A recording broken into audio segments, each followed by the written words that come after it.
If you were to write down all the business-related activities over the past 7 days, how many of them brought in revenue to your business? So today, we're talking about revenue-generating activities that lead to sales. I'm Gail Bates, and I mentor business entrepreneurs who struggle with overwhelm and time management in setting the right goals and taking the right action to be purposely productive in managing their business and making more money. I share proven systems and strategies that help entrepreneurs really get organized to work smart and purposeful in growing a successful business. And I want to thank you for watching this video today, because if I can ask you a favor right now, just take a minute to subscribe, because I'm on a mission to get to 500 subscribers, and I'd love you to be one of them. And of course, don't forget to hit the bell so you can be notified when I upload more videos. Do you know it's the busy work that keeps you distracted and takes up most of your time? Yes, I'll admit it. I do it too. But the more time we spend on shuffling paper, multitasking, and working on tasks that aren't producing income, the more behind we get and the less revenue flows into our business. Bottom line, the most vital activities for your business are the ones that bring in revenue. And that's why we call them revenue-generating activities. So you want to think of these RGAs, as I call them, as activities you do every day that will close the sale or sales or lead to closing the sale. So as an entrepreneur, we have millions of tasks and activities, and we work on them every day. And that's why it's really important to incorporate systems into your business so you feel organized in generating revenue. It's important to create habits that help you show up consistently and lead to closing the sale.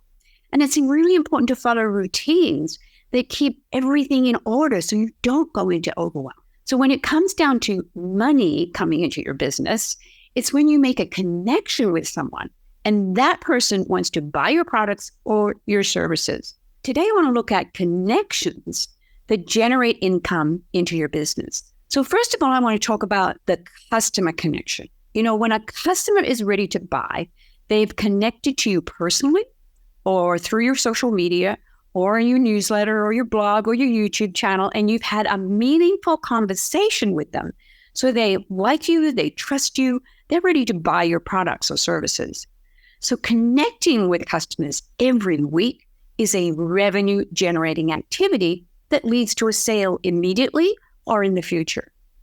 So I have a question for you today. What kind of customer connection system do you have in place in your business? Comment below if you have a system and tell me about it.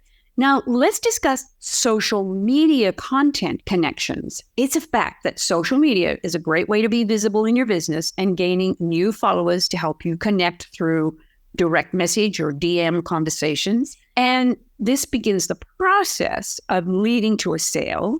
And because social media is really about building relationships and how you serve people so they understand how to connect with you. So creating a consistent habit of posting, blogging, or doing live videos every week on social media is a revenue-generating strategy that leads to sales. Now, let's talk a little bit about what I call networking connections. These are so important. These connections are another essential way to attract new audiences. Networking groups or being a guest on a podcast or offering a group presentation to organizations is another revenue-generating activity that leads to sales.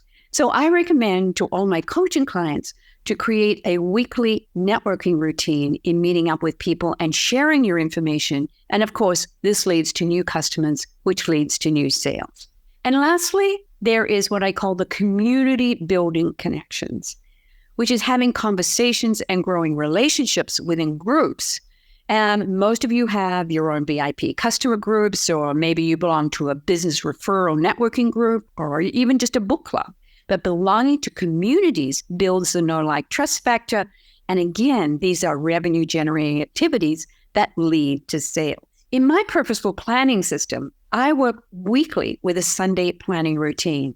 And in that weekly routine, I am focused on making my RGAs a priority. So if you want a copy of my free resource on this routine, comment below Sunday planning. So taking action on revenue-generating activities in the time that you have available to work on your business is working on the most valuable tasks. We as entrepreneurs working from home are a one-man show, and we must look at prioritizing our time on these revenue-generating activities. So every day I want you to ask yourself, how will I choose to use my time? Am I spending my time on tasks that keep me busy? Or am I investing my time on tasks that generate revenue? So it's really important to recognize the difference, because you want to always be investing more time on the revenue-generating activities first versus spending time doing busy work in your office. So just paying attention to it is really important. And I have a challenge for you today. Rewatch this video and write down your 4 most important revenue-generating activities. Just think about it. Number 1, what actions are you taking to connect with customers on a weekly or daily basis? Number 2, what actions are you taking to be consistently connecting on social media? Number 3, what routines have you developed to connect through networking? Or number 4, what actions are you taking to build relationships within a community? Comment below with your top 4 revenue generating activities, and I'll see you on the next video.